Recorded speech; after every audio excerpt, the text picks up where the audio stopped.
의미, 부활의 의미. 오늘은 2014년 부활주일.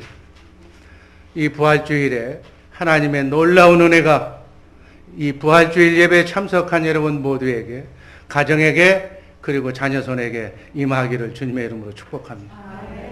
예수님이 부활하심으로 여러분과 나는, 우리 모든 인류는 죄와 사망의 권세, 마귀의 권세로부터 벗어난 줄로 믿습니다. 고린도전서 15장 17절 말씀 읽습니다. 그리스도께서 다시 사신 것이 없으면 너희의 믿음도 헛되고 너희가 여전히 죄 가운데 있을 것이다. 예수님이 부활하시지 않으셨다면 우리의 믿음도 꽝이고 또 여전히 우리는 죄 가운데 있게 된다. 그 얘기. 죄 가운데 마귀의 지배를 받고 산다. 그 얘기죠. 예수님께서 부활하시지 않으셨다면 우리는 죄 가운데 마귀의 종이 되어서 여전히 헤매고 있었을 것이다. 그 얘기죠. 우리 주님이 부활하신 줄로 믿습니다. 부활하심으로 우리는 마귀의 권세에서 벗어나서 하나님을 왕으로, 아멘, 그분의 생명으로, 그분을 머리로, 나는 지체로 그분과 함께 자든지 깨든지 먹든지 마시든지 임마누엘하는 천국의 자녀가 된 줄로 믿습니다. 이제는 헤매지 않아도 될 줄로 믿습니다. 성경에서 말하는 부활의 첫 번째 의미는 무엇인가? 로마서 4장 25절 말씀 한번 읽습니다. 예수는 우리 범죄함을 위하여 내어 줌이 되고 또한 우리를 의롭다 하심을 위하여 살아나셨느니라. 아멘. 죄사함 주고 우리를 의롭다고 인정해 주시기 위해서 예수님이 살아나신 줄로 믿습니다. 예수님께서는 여러분과 나의 죄뿐만이 아니라 인류의 모든 죄를 다 전가 받으시고 죽으셨기 때문에, 피조물인 인류의 죄값을 대신 치르시고 십자가상에서 죽으셨기 때문에 우리는 예수님 때문에 죄사함 받고, 그 죄사함 받았다는 증거로 예수님께서 부활하셨다. 죄인이지만, 우린 죄인이지만 의인은 하나도 없나니, 이 지구상에 사는 사람은 한 사람도 의인이 없지만 우리는 죄값으로 죽어야 하지만 그 죄값을 창조주이신 하나님이 대신 치러주셨다. 우리가 죽어야 할 죄값을 하나님이 치러주셨기 때문에, 하나님께서 죄값을 치렀기 때문에, 내가 치렀기 때문에 너희를 의인이라고 하나님이 인정해 주신다는 얘기예요. 실제로는 죄인인데 죄값을 하나님이 치러주셨기 때문에 죄값을, 형무소에서 죄값 다 치르면 괜찮잖아요. 이제 다시 가지 않아도 되잖아. 그 얘기. 하나님이 이제 형무소 가지 않아도 된다고, 죽지 않아도 된다고, 내가 대신 죽었기 때문에 내가 너를 의인이라고 이렇게 불러주신다는 말씀인 줄로 믿습니다. 세례 요한이 예수님께 안수한 다음 날, 인간이, 여자가 낳은 사람 중에 가장 큰 죄라고 일컫는 세례 요한에게 예수님께서 공생애를 시작하시기 전에 뭐 했어요? 세례 받으셨잖아요. 세례 받는다는 얘기는 인간을 대표하는, 여자가 낳은 사람 중에 가장 큰 자라고 일컫는 세례 요한이 모든 인류의 대표성을 얘기하는 건데, 인류의 대표자가 인류의 죄를 예수님께 전가시켰다. 요한복음 1장 29절 말씀 읽습니다. 이튿날 요한이 예수께서 자기에게 나아오심을 보고 가로되, 보라, 세상 죄를 지고 가는 하나님의 어린 양이다. 세상 모든 인간의 죄를 전가받으시고, 그 죄를, 원래 구약 성경에서는 우리의 인간의 죄를 소나 양에게 전가시켜서 그 제물을 잡아서 피를 제단에 뿌리면 인간이 대신 죽지 않아도 된다는 죄사함의 기록이 있잖아요. 이제는 흠없는 하나님의 아들 예수 그리스도께서 인간의 모든 죄를 전가받으시고 어린 양이 되어서 골고다 언덕에서 십자가에서 죽임을 당하시는 사건으로 이해하시기를 바랍니다. 세상의 모든 죄가, 저주가, 고난이, 아픔이, 질병이, 슬픔이 다 예수님께로 넘어갔다. 죄값은 사망이요. 히브리서 9장 22절에 나온 말씀처럼 피 흘림이 없이는 사함이 없는 건데, 이게 하나님의 공의의 법인데, 그래서 이 공의의 법을 하나님도 어길 수가 없어서 인간을 사랑하신 나머지 인간의 죄값을, 인간은 영원한 사망으로 인도하시지 않기 위해서 영이신 하나님이, 영은 피를 흘릴 수 없기 때문에 육신의 몸을 입고 피 흘리시기 위해서 말씀이 육신이 되어 이 땅에 오신 분이 하나님이 예수 그리스도인 줄로 믿습니다. 예수님은 하나님이신데 피 흘리시기 위해서 십자가에 달려 죽으시기 위해서 이 땅에 오십니다. 피 흘림이 없이는 사함이 없기 때문에 반드시 죄사함을 위해서는 피를 흘려야 되기 때문에 하나님이 피 흘리시기 위해서 이 땅에 오신 줄로 믿습니다. 그래서 하나님이신 예수님이 피조물인 인간의 죄값을 치르시고 십자가에서 피 흘려 죽으신 줄로 믿습니다. 그리고 성경에서 말씀하신 것처럼 장사한 지 사흘 만에 무덤에서 부활하셨어요. 여러분, 부활하셨다는 것은 바로 죄값을 다 치르셨다는 의미예요. 예수님의 부활의 의미는 믿는 자들, 믿음의 법, 이 사실을 믿는 자들의 모든 죄가 다 예수님께 전가되었다는 얘기예요. 여러분, 그 사실이, 예수님의 부활 사실이, 죄가 전가됐다는 사실이 나하고 무슨 관계가 있느냐고 이렇게 얘기할지도 몰라요. 그러나 영적으로는 이제는 원죄 때문에 아담과 하와가 지은 영의 죄, 하나님을 불신하고 마귀의 영을 받아들이고 뱀의 말을 듣고 하나님의 말씀을 불순종해서 하나님의 영이 떠난 신라곤의 상태에서 이제 죄 때문에 지옥 갈 사람은 없다는 얘기예요. 왜? 그러면 지옥 가는 사람이 생기느냐? 이 사실을 믿지 않기 때문에 지옥 가는 거예요. 예수님이 부활했다는 말은 우리는 하나님이 인정하는 의로운 자가 됐다는 말씀으로 이해하시기를 바랍니다. 원죄가 해결됐다는 말씀으로 이해하시기를 바랍니다. 원죄는 영의 죄인데, 여러분, 우리 인간은 영, 혼, 육이 있어요.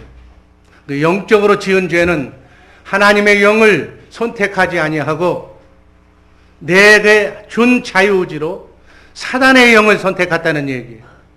여러분, 천국과 지옥은 뭐 때문에 간다고 그랬어요? 영을 잘못 선택해서 가는 것이에요. 바라기는 우리가 예수를 믿는다는 얘기는 하나님의 영, 예수 그리스도의 영을 선택했다는 얘기예요. 아멘. 원죄가 해결된 줄로 믿습니다. 왜 그런가? 예수님께서 내 대신 죄값으로 십자가형을 받고 죽으심으로 죄값을 치르셨기 때문에 하나님의 부활 생명으로 성령으로 거듭난 사람은 죄가 없어. 왜? 하나님의 생명 속에는 죄가 없기 때문에. 하나님, 죄가 없으신 분이 하나님이신 줄로 믿으시기를 바랍니다. 하나님이 죄가 없다고 그러는데 부덕불 나는 죄인이라고 그냥 기도할 때마다 이 죄인 용서해달라고 고집 부리면서 발악하는 사람들은 또 뭐예요? 나는 죄인이라고 고집 부리지 말고 죄의식에 눌려 살지 마시기를 주님의 이름으로 축복합니다. 우리의 죄값을 누가 다 치르셨다고요? 예수님이 십자가에서 다 치르셨다는 증표로 부활하신 줄로 믿습니다. 그런 의미가 이 부활의 의미 속에 감춰진 의미예요. 두 번째 부활의 의미는 죽은 자가 다시 살아남을 의미하는 거예요. 고린도전서 15장 23절 24절 말씀 읽습니다. 그러나 각각 자기 차례대로 되리니 먼저는 첫 열매인 그리스도요 다음에는 그리스도 강림하실 때 그에게 붙은 자요 그 후에는 나중이니 저가 모든 정사와 모든 권세와 능력을 멸하시고 나라를 아버지 하나님께 바칠 때. 아멘. 우리 주님께서 죽은 자 가운데서 부활하셔서 부활의 첫 열매가 되신 줄로 믿습니다. 모두에서 말씀드린 것처럼 바로 이 사건은 우리도 예수님처럼 죽어도 다시 부활할 수 있다는 사실을 보여준 사건이기 때문에 기쁘다고 얘기해요. 예수님의 부활로 끝나는 것이 아니라 우리도 예수님처럼 부활할 수 있다는 사실. 이것이 비밀이에요. 이것이 하나님의 자녀에게만 가르쳐준 천국의 비밀임을 꼭 믿으시기를 바랍니다. 고린도전서 15장 51절 말씀 읽습니다. 보라, 내가 너희에게 비밀을 말하노니 우리가 다 잠잘 것이 아니요 마지막 나팔에 순식간에 호련히 다 변화하리라. 아멘. 바울 사도는 마지막 날에 우리가 다 호련히 변한다고 지금 말씀하고 계시죠. 마지막 날이 어떤 때예요? 주님이 재림하시는 날. 모든 성도들이 예수님처럼 부활의 몸을 입고 다시 살아난다는 겁니다. 아멘. 주님이 재림하실 때 이 자리에 계신 모든 분들은 부활의 몸을 입는다는 이 사실을, 너무나도 놀라운 비밀의 사실을 지금 듣고 있는 줄로 믿습니다.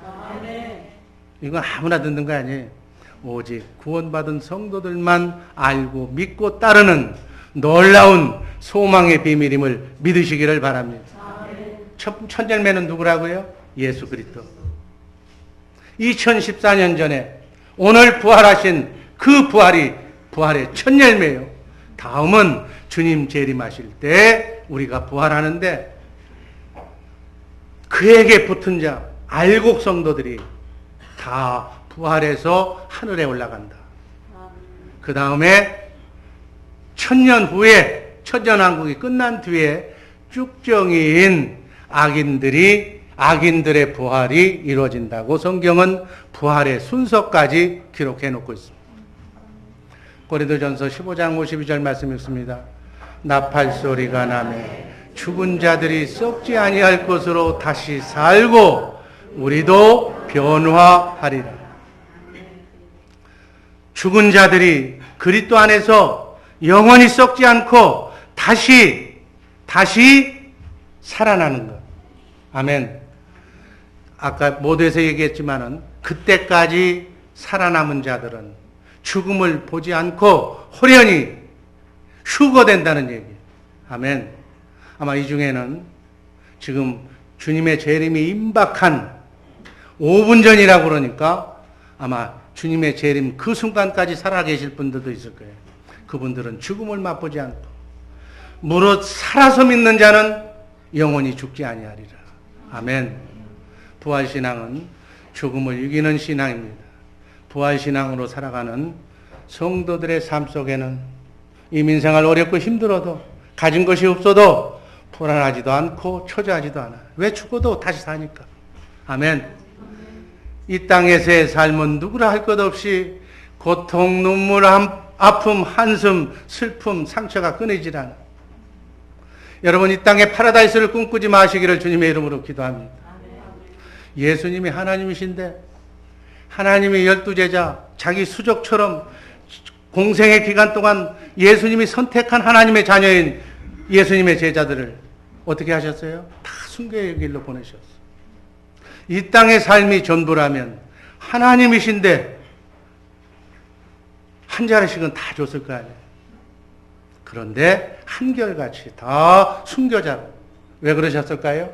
이 땅은 7, 80년 사는 이 땅은 눈 한번 감고 뜨면 지나가는 신기루 같은 세상이기 때문에 저 영원한 천년왕국을 거쳐서 영원한 삶이 있기 때문에 거기 가서 한 자리 주려고 한결같이 하나님이신 예수님은 이 땅에 미련 같지만 물론 그렇다고 해서 이 땅에서 적당히 살라는 얘기는 아니에요.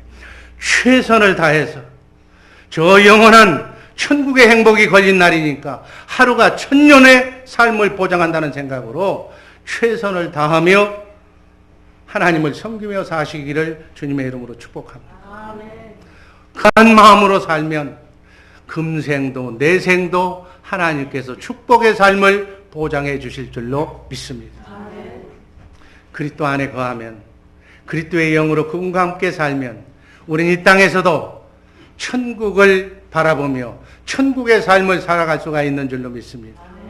이러한 흔들리지 않는 믿음과 소망을 가지고 나그네 인생길, 순리의 길, 광야 같은 이민생활이지만 기쁨으로 가슴을 펴고 우린 최후의 승리자라는 사실을 알고 기쁨으로 걸어가는 우리 부활절날 되기를 주님의 이름으로 축원합니다. 이것이 재림 때 있을 첫 번째 비밀이에요. 이렇게 우리 모두는 부활의 몸을 입고 영원히 사는 그 몸으로 영원토록 살게 된다는 사실. 이런 부활 신앙으로 순리의 길, 기쁨으로 힘차게 걸어가는 우리 복된 성도님들 되시기를 주님의 이름으로 축복합니다.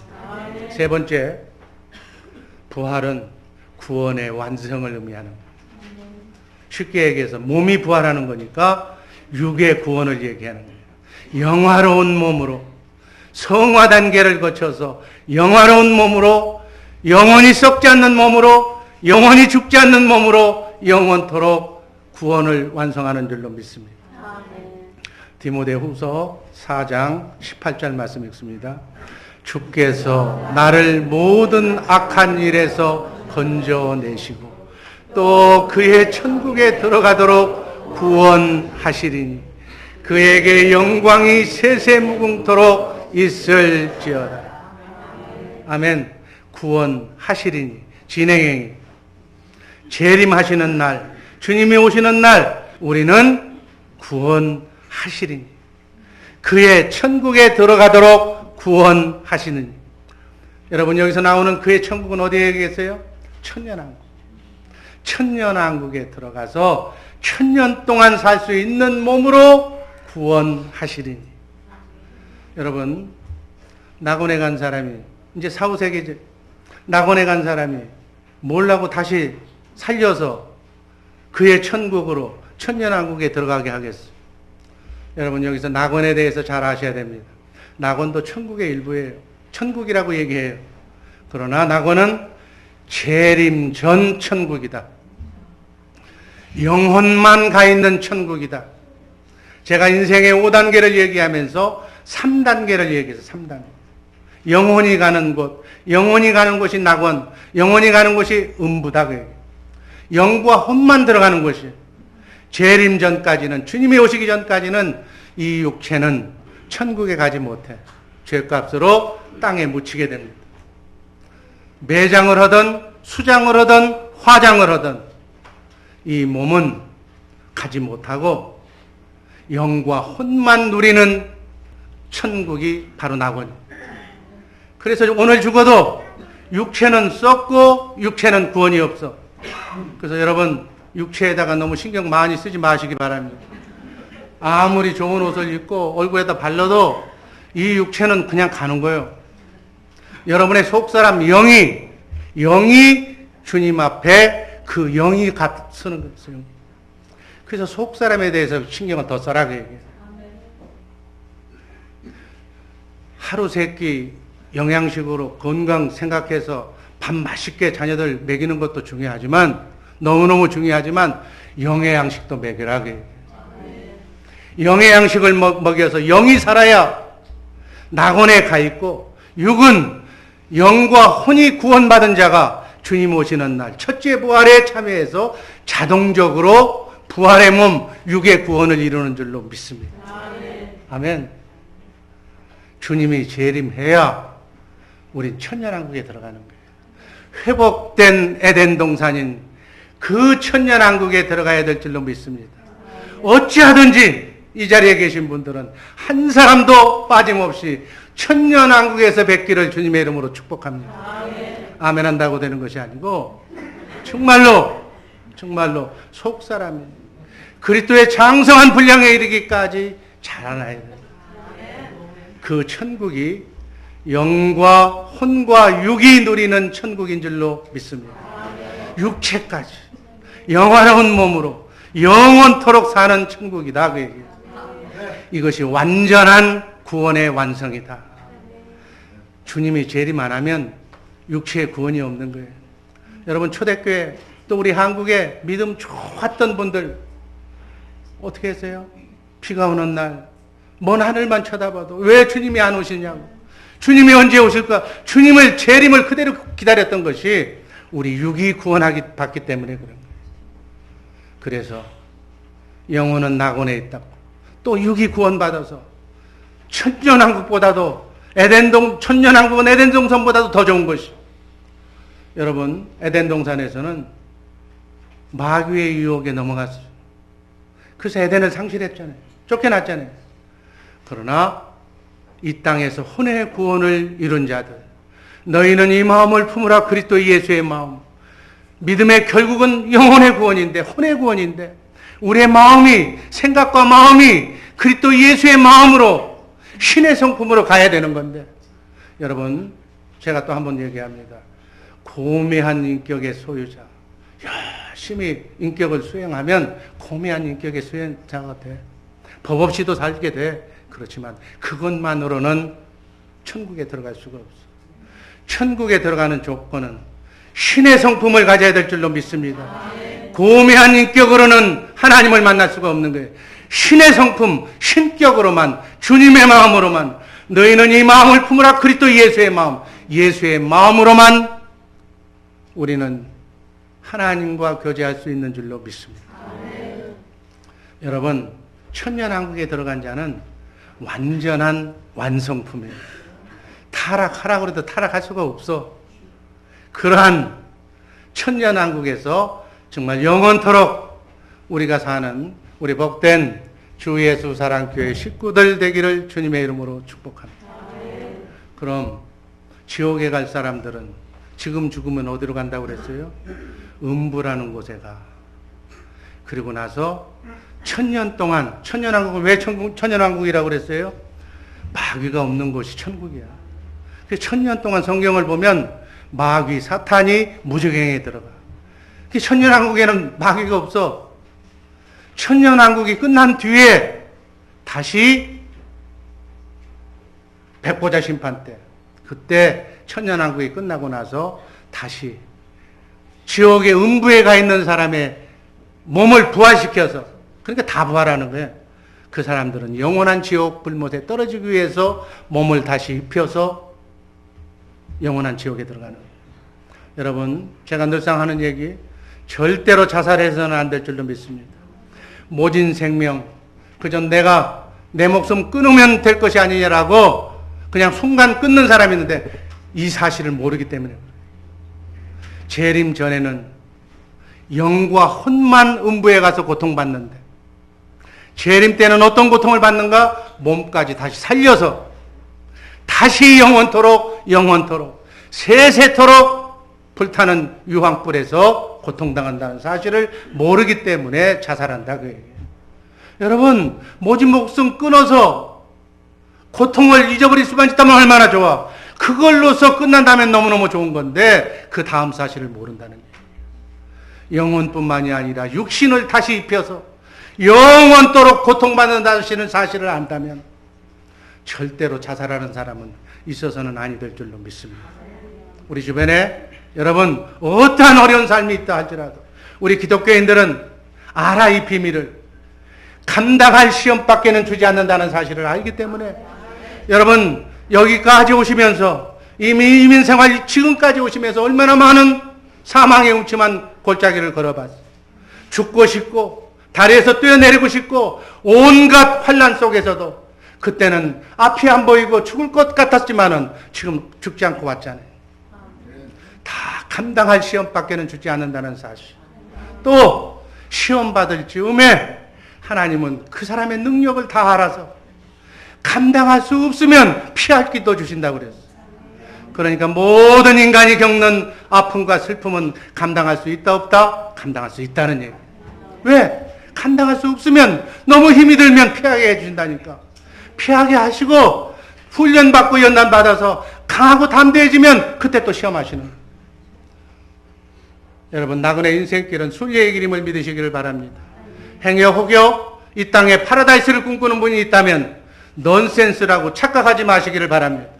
기왕에 받을 훈련이라면 빨리 어려서 한 살이라도 더 어려서 초년 때 다 통과하는 우리 성숙한 주의 사랑교회 식구들 되기를 주님의 이름으로 축복합니다.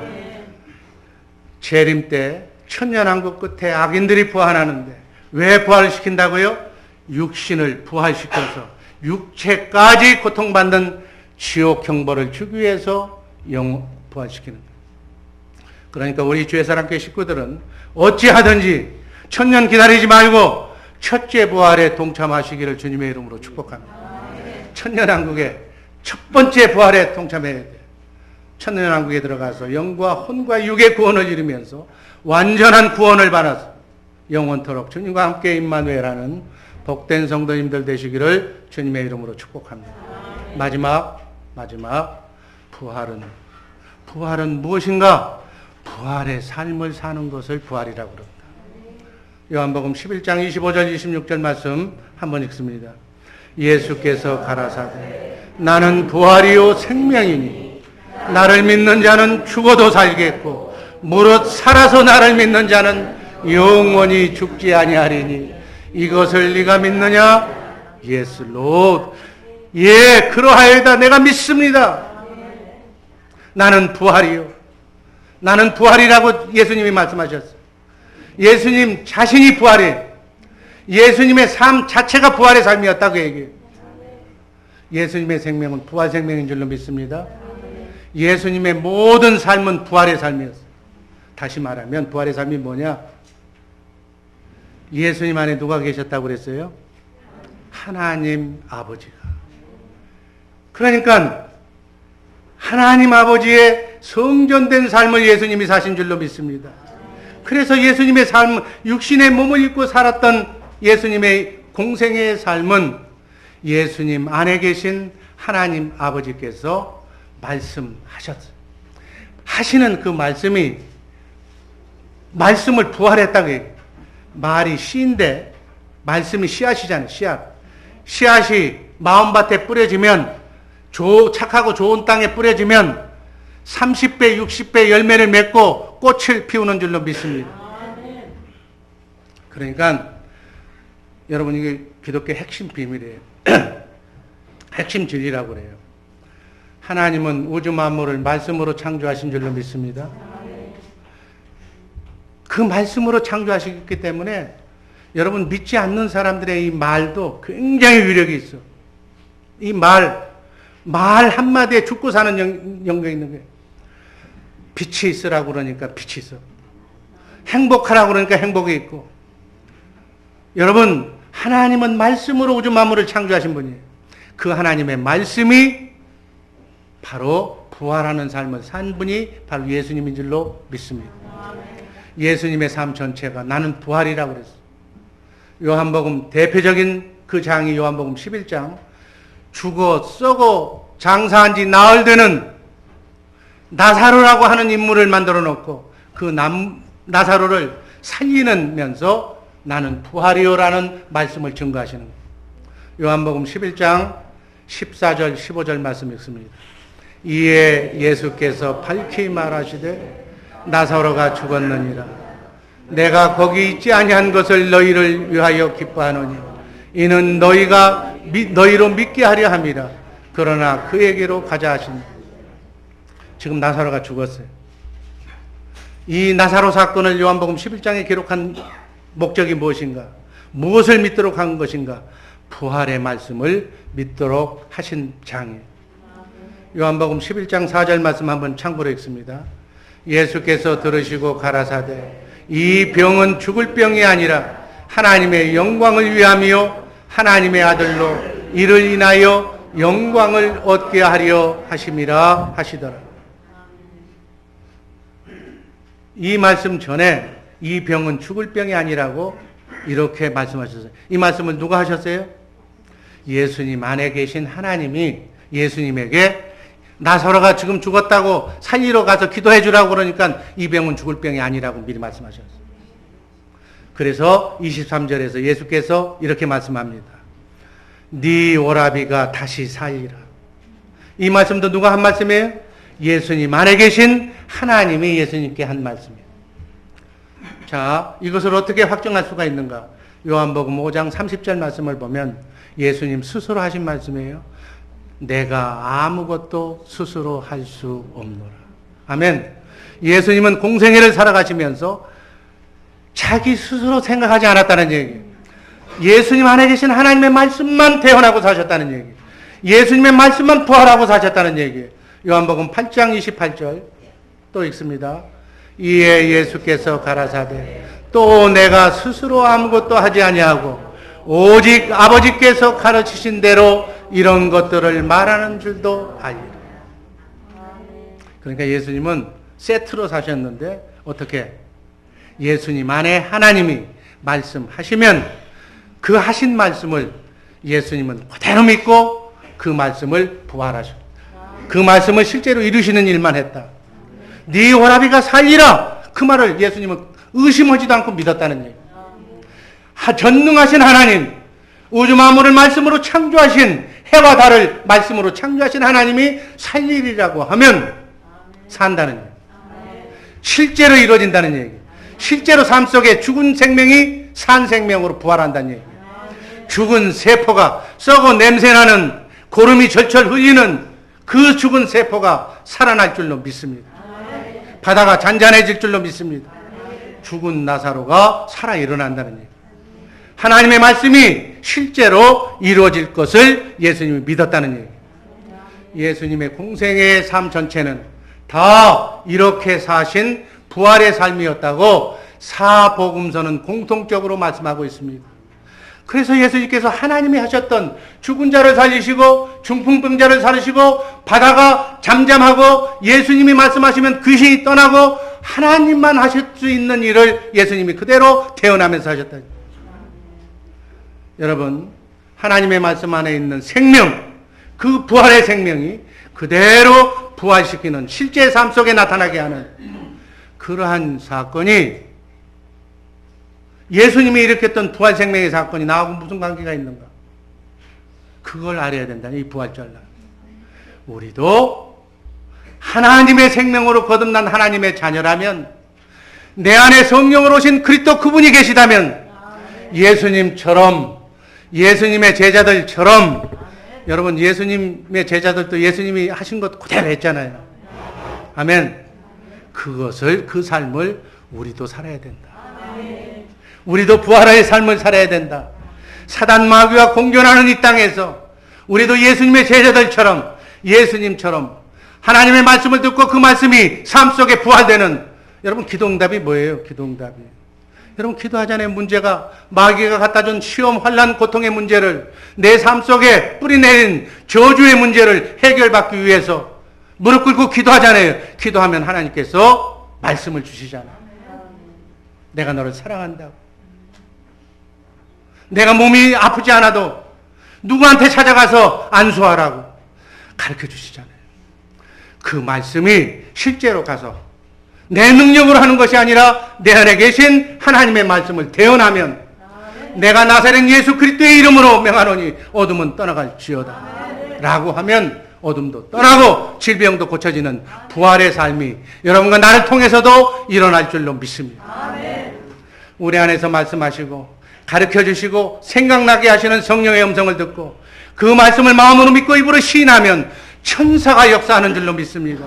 성령이 역사하는 줄로 믿습니다. 주께서 함께 역사하사 그 말씀이 실제로 이루어지는 놀라운 부활의 삶이 증인의 삶이 삶 속에서 고쳐지는 신의 능력이 여러분과 나의 삶을 통해서도 이루어질 줄로 믿습니다. 성령이 내 안에서 말씀하고 가르쳐 주시면 그 성령에서 입에서 나오는 말씀은 실제로 삶 속에 나타나게 할 수 있다. 부활시킬 수 있다. 이것이 바로 증인의 삶이다. 예수님의 제자들이 했던 삶이다.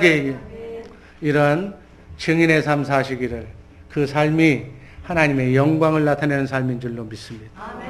여러분, 하나님의 영광을 나타내야 되잖아요. 그죠? 우리가 기도할 때, 나를 통해서 하나님의 영광이 나타나게 해 주옵소서. 여러분, 대피 기도할 때마다 그 얘기 빠지지 않잖아. 여러분의 삶 속에서 하나님의 영광이 나타나야 될 줄로 믿습니다. 하나님의 영광이 뭐예요? 사랑이. 안 되는 것이 되게 하는 역사가, 가난이 풍요로, 질병이 건강으로 나타나는 역사가, 여러분의 기도의 응답이 나타나야 될 줄로 믿습니다. 어려운 얘기 아니라니까. 그게 부활의 삶이다. 그게. 영광이 나타난다는 얘기는 내 안에서 말씀하시는 그 말씀이 실제로 이루어진다. 기도 제목이 응답으로 나타난다. 그 얘기. 그 생명이 빛과 사랑인 줄로 믿습니다. 그 삶이 여러분과 나의 삶이 되어야 될 줄로 믿습니다. 요한복음 11장 40절 말씀. 내 말이 네가 믿으면 하나님의 영광을 보리라 하지 아니하느냐. 아멘. 말씀이 육신이 되어 이 땅에 오신 예수님, 그 예수님의 말씀을 실제로 이루어진다는 사실을, 실제로 부활된다는 사실을, 죽은 자가 살아난다는 사실을 보지 않겠느냐. 네가 내 말을 믿으면 하나님의 영광을 보리라고 내가 얘기하지 않았느냐. 죽은 자가 산다고 내가 얘기하지 않았느냐. 그 얘기 지금. 아멘. 그러시면서 요한복음 11장 43절에서 무덤가에 가서 지금 모든 사람들이 쳐다보고 있어. 여러분, 죽어 냄새나고 고름이 나오는 그런 시체 앞에 가서 예수님이 한번 섰다고 생각을 해보세요. 이 말씀을 하시고 다른 사람도 다 곡하고 나흘이 됐으니까 이제 끝난 거예요. 무덤 앞에 큰 소리로 예수님이 나사로야 나오너라 하고 부르시니까 44절에 죽은 나사로가 수족을 배로 동인한 채로 그 얼굴은 수건에 쌓였더라. 예수께서 풀어놓아 다니게 하라. 아멘. 죽은 세포가, 썩어 냄새나는 시체가 일어나서 걸어다닌다. 나사로야 나오너라. 말씀이 육신이 되어서 부활되어서 영광으로 하나님의 영광을 나타내게 됐다. 죽은 자가 살아났다. 이게 부활의 삶이다. 그 얘기. 하나님의 말씀, 예수님 안에 계신 하나님의 아버지가 하신 말씀이 실제로 나사로를 통해서 부활했다. 죽은 자가 살아났다. 그 말씀이 실제로 삶이 되어서 나타났다. 이해가 되시는 줄로 믿습니다. 예수님이 우리를 하나님의 부활 생명으로 여러분과 나를 거듭났어.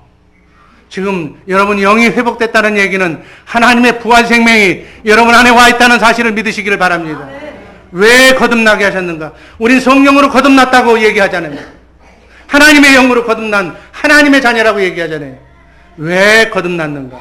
예수님처럼 살라고. 예수님의 제자들처럼 살라고. 날마다 날마다 사단 마귀와 공존하는 이 땅에서 마귀의 종이 되어서 찌들고 얼굴 이상 쓰면서 고통 신음하면서 살 것이 아니라 기도하면 천사를 보내주시잖아. 하나님께서 성령의 음성을 들을 수가 있잖아. 기도의 경지까지, 깊은 경지까지, 문제를 해결할 때까지 무릎 꿇고 하나님을 부르면 하나님께서 내 성전 속의 빛을, 영광을 채워주실 줄로 믿습니다. 아멘. 사랑의 말씀을 들려주실 줄로 믿습니다. 아멘. 그 말씀을 듣고 사는 훈련이 경건훈련이다. 아멘. 살아계신 하나님과 함께 사는 훈련이 경건훈련이에요. 이 경건훈련의 가장 좋은 파트너가 누구라고 그랬어요? 제가 입버릇처럼 얘기했잖아요. 남편과 아내. 허물이 없어. 맨날 이 연습하라는 얘기예요. 사랑의 연습을 주고받으라는 얘기예요. 제일 경건훈련하기 좋은 파트너가 남편이고 아내예요. 가장 가까운 매일 보는 교회 성도들. 그분들에게 날마다 영광을, 하나님의 사랑을, 빛을 나타내는 연습을 게을리지 말고 계속 하시기를 주님의 이름으로 축복합니다. 그 사람에게, 가장 가까운 이웃에게, 내 자녀에게 내 속에 역사하시는 주님을 보여주란 얘기예요. 아멘. 여러분, 왜 자녀들이, 물론 착한 자녀들도 많지만 우리 교회에서 간혹 보면 왜 자녀들이 부모가 교회를 나오라고 그래도 왜 교회를 안 나오는 줄 아세요? 주님을 보여주지 않았기 때문에. 내가 평생 아버지 어머니를 사랑하는데 아버지 어머니의 사는 모습을 보면 주님이 나타나질 않아서 아버지 어머니가 믿는 하나님 나는 안 믿겠다고 거부하는 것이다. 여러분, 가장 가까운 이웃에게, 남편에게, 아내에게, 자녀에게 하나님을 보여주시기를 주님의 이름으로 축원합니다. 그 보여주는 훈련이 경건훈련이. 우린 부활 생명을 하나님께서 주셨어. 부활의 삶을 살려면 어떻게 해야 되는가? 내가 낮아지는 것만큼 내 자아가 죽고 내가 죽는 것만큼 내 안에 온 마귀가 떠나는 거예요. 마귀가 떠나는 것만큼 하나님의 영 성령이 와서 하늘 문이 열리는 줄로 믿습니다. 날마다 나를 죽노라고 하는 사도 바울의 고백이 여러분과 나의 고백이 될 때 나를 날마다 죽여서 내 남편을 살리고 내 아내를 살리고 내 자식을 살리고 부모를 살리고 가정을 살리는 교회를 살리는 복된 우리 주의사랑교회 부활성도님들 되시기를 주님의 이름으로 축복합니다. 내가 죽어야 사는 거예요. 성금요일날 십자가에 달려 죽으시면서 다 이루었다고 예수님이 죽으셨기 때문에 부활하신 것이다. 여러분, 부활 생명은 그냥 얻어지는 것이 아니에요. 나를 처복종시키고 죽어야 될 줄로 믿습니다. 여러분, 가정이 행복하지 못한 것, 가정이 행복하려면 둘 중에 하나가 죽어야 돼요. 성경은 각본으로 말씀 관계로 여자가 먼저 죽으라고 그랬어요. 죽으시기를 주님의 이름으로 축원합니다. 또 남자는 아내를 위해서 예수님이 피조물인 인간을 위해서 십자가를 지신 것처럼 죽으라고 했어요. 이 죽는 것이 서로가 잘 안 되면, 말씀 관계에 쓰지 않으면 믿음이 있는 사람이 먼저 죽으면 돼요. 먼저 죽으면 그런 대로 가정은 존속될 수가 있어요. 여러분, 어느 목사님이 얘기하기를 성경에 나와 있는 말씀을 인용해서 어린아이로 돌아가라고 그랬어요. 지금 그것도 안 되면, 하나님의 말씀 관계가 아직 바로 서지 못했다면 어린아이로 돌아가라. 어린아이가 뭐예요? 어린아이 때 되면은 나이가 나보다 많으면 오빠고 나이가 적으면 오누이잖아요. 오누이로 돌아가라는 얘기예요. 차라리 맨날 원수처럼 싸우지 말고 오누이로, 어린이로 돌아가라. 차라리 그렇게 해서 훈련 받아서 말씀 관계로 들어가서 성경 말씀대로 시나리오대로. 여러분, 신앙생활 마지막으로 한마디만 제가 강조하면서 말씀을 종결합니다. 신앙 관계는요, 하나님의 말씀이 기록된 대로 순종하면 되는 거예요. 성경에 여자의 머리는 남자라고 했으면 머린 남자에게 아내는 순종하면 되는 거예요. 남자가 남자다워야지 조건 붙이지 말라는 얘기. 성경에는 조건 붙이라고 쓰이는 얘기가 없어. 말씀 관계 시나리오에 내가 복종하기만 하면 수호천사가 축복해 주는 거예요. 말씀에 순종하는. 네 부모에게 자녀는 주 안에서 공경하고 효도해라. 자식은 남의 아버지보다도 남의 부모보다도 날 잘못해줬어도 날 낳아준 부모에게 효도하고 장수하면, 효도하고 공경하면 잘 살고 장수하는 것을 하나님이 개런티 해주겠다고 약속했어요. 여러분, 자녀들에게 많은 것 요구하지 마시기 바랍니다. 내 자식 장수하고 잘 되면 족한 거 아니에요. 장수하고 잘 되는 것은 부모에게 잘하고 공경하라고 합니다. 너 나한테 효도하고 내 말에 순종하고, 이거 자꾸 얘기하세요. 그것만 잘해도 자녀가 장수하고 복받는 것은 지장이 없다. 쉬운 것 가르쳐 주시기를 주님의 이름으로 축복합니다. 기도하겠습니다. 사랑의 주님 감사합니다. 영광의 주님 감사드립니다.